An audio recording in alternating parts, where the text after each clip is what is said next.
Hello friends, പുതിയൊരു വീഡിയോയിലേക്ക് എല്ലാവർക്കും സ്വാഗതം.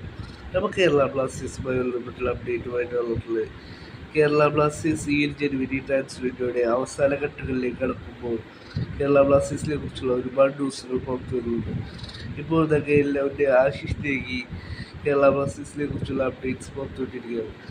ആശിഷ് നേഗിയുടെ അപ്ഡേറ്റ്സിൽ പറയുന്നു, Kerala Blasters Mohun Bagan super ജയൻസിൻ്റെ junior സ്ക്വാഡിലെ goal കീപ്പറായ Anas Anwar ഷെയ്ഖുമായി pre contract terms agri ചെയ്തു എന്നാണ് ഇപ്പോൾ ആക്ച്വലി പറയുന്നത്. അടുത്ത സീസണിലേക്കാണ് ആനസ് അൻവർ ഷെയ്ഖ് ബ്ലാസ്റ്റേഴ്സിലേക്ക് വരിക. അതിന് മുന്നോടിയായിട്ടുള്ള കോൺട്രാക്റ്റിൻ്റെ ടേംസ് അഗ്രി ചെയ്തു എന്നാണ് ഇപ്പോൾ ആക്ച്വലി പറയുന്നത്. പിന്നീട് ആക്ച്വലി പറയുന്നു, ജനുവരി 31 മുമ്പ് ബ്ലാസ്റ്റേഴ്സിന്റെ ഭാഗത്തു നിന്നും ഒരു സർപ്രൈസ് ട്രാൻസ്ഫർ നടക്കാൻ സാധ്യതയുണ്ട് എന്നാണ് ഇപ്പോൾ അഷ്നേഹി പറയുന്നത്.